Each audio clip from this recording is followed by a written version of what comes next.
What exactly are numbers? It seems like such a silly question, but there's actually more to it that you might think. After all, we are already pretty comfortable thinking about simple numbers like 1, 2, 3, 4, 5, like the radical square root 2, or negative numbers like negative 5, the repeating decimal 3.41, or the improper fraction 11 over 15. This section will give you a framework for thinking about all different kinds of numbers, including all of these that we just listed. Then we will really focus on negative numbers especially, and their relationships to the positive numbers. We will get started by looking at the number sets, which you can think of as the classification we will see for grouping numbers through this course.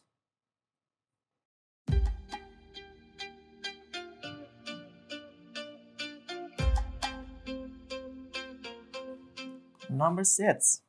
Before we get into all the other things we're going to talk about in this course, I want to talk a little bit about numbers.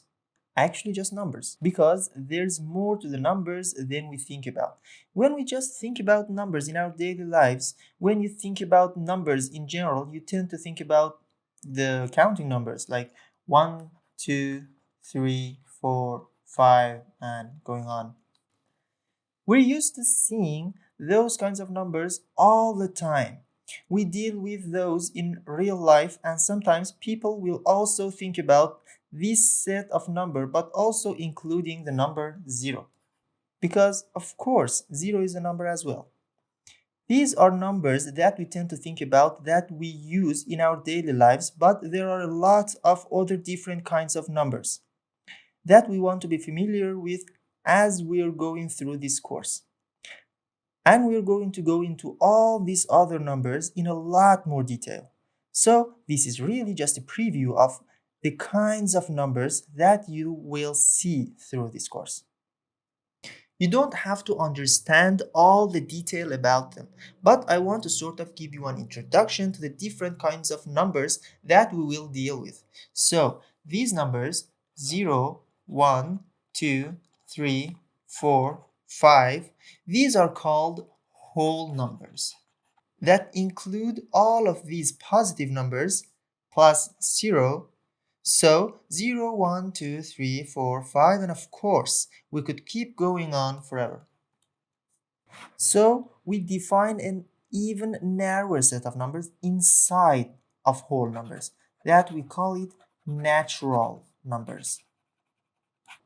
Natural numbers are all of these same numbers except 0. So 1, 2, 3, 4, 5, and going on forever. We also sometimes call these counting numbers. And of course, that makes a lot of sense because we learn to count starting with 1, as 1, 2, 3, 4, 5, all the way up to 10. That's how we learn to count, even when we are little. If you add to the set of natural numbers the number 0, then you have the set of whole numbers. We are also going to talk about negative numbers in this course. Don't worry too much about the details of this because we're going to go cover all of it. If we add a negative number, for example, negative 3, negative 2, negative 1, but we keep all these values that we already have. So we're still including 0, we're still including 1, 2, 3, 4, 5, and going on forever. And even on this way forever. Negative 4, negative 5, and going on. These are called the integers. So the integers are just all of the whole numbers, but in addition to that, the negative numbers included. So there is an even a broader number set that includes even more values than the integers, or what we call rational numbers. Rational numbers are going to include all of these numbers that we had in integers, which of course includes all of the whole numbers which include all of the natural numbers. It's going to include all of the integers, but it's also going to include fractions. And we have several sections in the course devoted to fractions. So we're going to go cover these in more detail, but fractions are things like -7/2, 3/4, or 11/16, things like that. So all of these values, but also the integers. So let's just put in some integers. How about a -5 or a +11? Those are all rational numbers.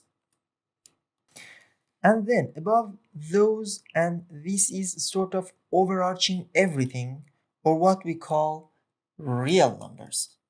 And because real numbers sort of sit over the top of everything and include all of these, we describe this whole number system, all these numbers that we work with, as the real number system. So when we put them all together, we talk about the real number system, and it includes all of these numbers that we're going to deal with. So you can kind of think about it this way. We have real numbers at the top, and then that is going to include rational numbers. And rational numbers includes integers, and integers includes whole numbers, and whole numbers includes natural or counting numbers. So each of these sets includes all of the number system below it. And over here on the other side, also included in the real numbers, are what we call irrational numbers. And if we try to remember this diagram, that should make sense to us, because we have rational over here on the left and irrational over here on the right. So rational and irrational numbers are sort of opposite number system. All of these things over here on the left are part of rational number system, and then over here, totally separately, we have irrational numbers.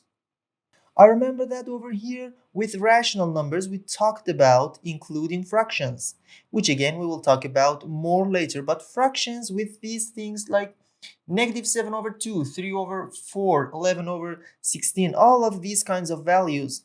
Irrational numbers are all you need to know right now, is that irrational numbers are values that cannot be written as a fraction. So all of these numbers over here on the left, one way or another, we can express them as a fraction. But there are a few numbers that we cannot write as a fraction, and those are in irrational numbers. So we have some numbers that cannot be defined in a fraction form, and those are numbers like, for example, square root of 2. And we're going to talk about square roots and roots on this course, so again you don't need to know what this means, but we're going to talk about what roots are. But the square root of 2 cannot be written as a fraction. Let's go for another example like pi. Pi is a special number, and that we use to calculate the area of a circle. And pi also cannot be written as a fraction. So there is a number over here in the irrational realm that we will touch on later. But as you can see, most of what we're going to deal with is over here on the rational side. And these are really only one more thing you want to remember about this number system, and that's the symbols that we use to represent these different number systems. So oftentimes we will use the symbol R, and a lot of time we will write it like this, with this little double line as the side of R.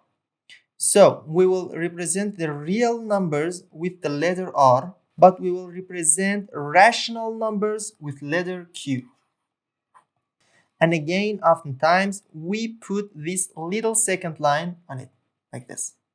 Integers, we often name with Z, like this. Whole numbers, and this one easier, we use W. And natural numbers, we oftentimes use N.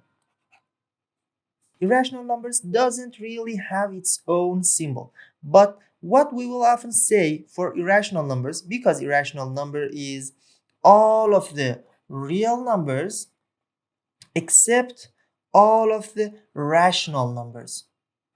Or we can say all the real numbers minus all of the rational numbers. Or you can really think about these all the real numbers except all the rational numbers. So irrational numbers is just really everything else outside of this rational realm. And then the last thing is to keep in mind, we have been talking about these number sets, all these different sets of natural numbers, whole numbers, irrational numbers. These are all just different number sets. And we can express a number set oftentimes when we write a number set, we use set notation. And so far, you might see something like this. We might say the set of whole numbers is this. So we open a curly brackets and we keep writing 0, 1, 2, 3, 4, going on forever. And then we close our curly brackets.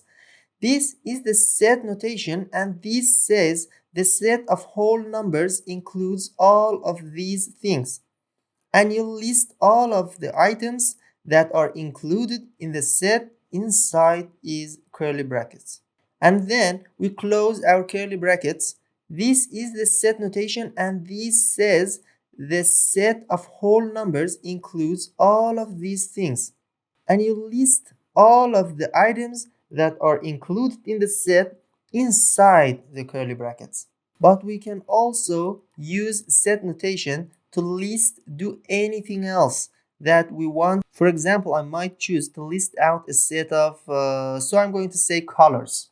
And I'm going to say that includes, in that set, let's say white, let's say red, let's say blue, and maybe pink, maybe green, and I could keep going on and tell you what's in this set of colors. So you can use set notation not only for these kinds of number sets, but for anything else in math or for anything in real life like this. That isn't even mathematical, but is just a list of items that you want to gather together as a part of a set.